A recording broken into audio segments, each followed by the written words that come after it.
Kadalasang nasa 3 to 4 inches ang diameter o lapad at nasa kalahating metro lang ang haba. Kaya marami ang nagulat ng kamakailan lang sa Pagadian City sa Zamboanga del Sur. May nahuling gahiganting igat.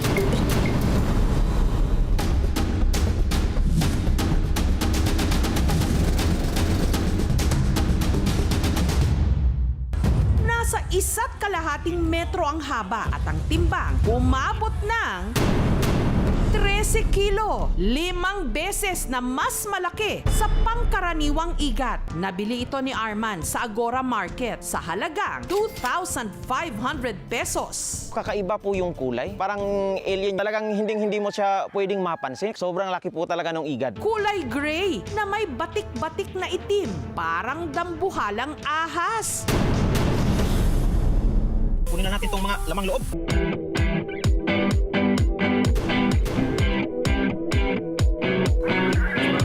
Ready na itong isalang, no? Sinugba o inihaw ito ni Arman.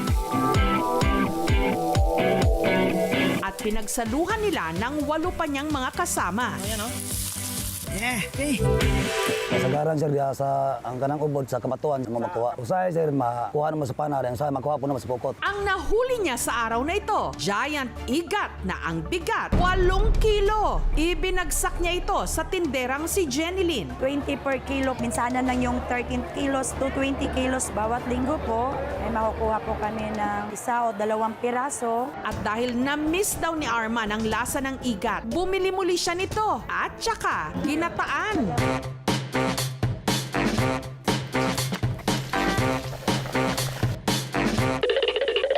Sarap! Yung igad kasi, naiiba po siya sa lahat ng mga seafoods. Kahit simple lang po yung mga ingredients, lalabas at lalabas talaga yung unique na lasa. Ang ating mga karagatan, mayaman sa mga exotic seafood. Gaya rito sa Gigantes Island sa Iloilo, kung saan may isang klase ng suso na gahigante rin sa laki. Kulay orange ang shell at dark brown ang laman. Ang tawag nila rito, lagang. Kumpara sa pangkaraniwan na suso na 1 to 2 inches lang ang laki, ang shell ng lagang pwedeng umabot ng 8 to 10 inches. Ang lagang ang madalas sisiri ng mangingisdang si Ronnie. Parang bola ng yelo. At ang kadalasang luto niya rito, adobo. Malaban yung anghang at tamis. Malambot, tsaka malinamnam. Sa probinsya naman ng Catanduanes, meron din silang isang klase ng sea snail na nakadikit naman sa mga batuhan sa paligid ng isang lagoon. What makes it more challenging is yung camouflage niya. Ang dulo ng shell nito parang apa.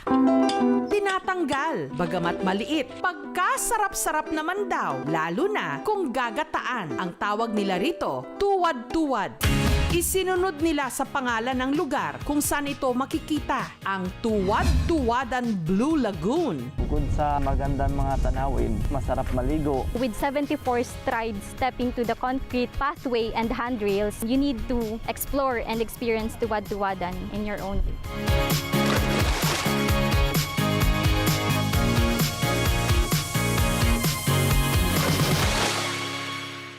Pero kung patapangan lang sa paglantak ng exotic seafood ang pag-uusapan, wala na sigurong hihigit pa sa kanya. Ang kanya kasing nginangab-ngab. Mga buhay na hayop at insekto. Ang minsan na nating itinampok sa ating programa na si Ronnie mula sa Alcoy sa Cebu. Kaya nga ba siya kilala bilang si Boy Tapang?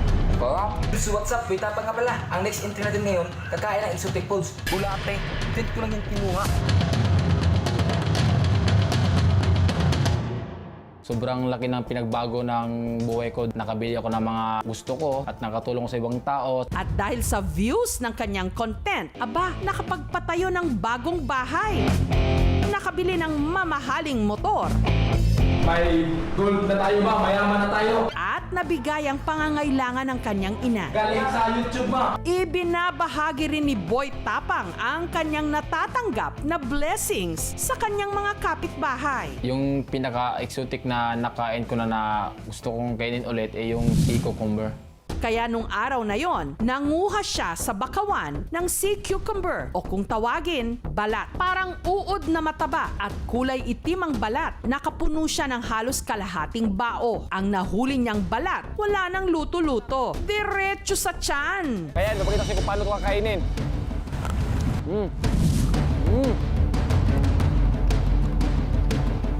Napakasarap talaga. Si cucumber. In Tagalog, balat. In Bisaya, balat pa rin.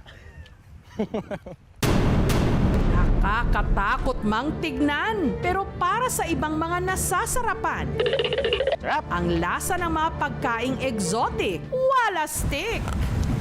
Napakasarap talaga. Thank you for watching, mga kapuso. Kung nagustuhan niyo po ang videong ito, subscribe na sa GMA Public Affairs YouTube channel. And don't forget to hit the bell button for our latest updates.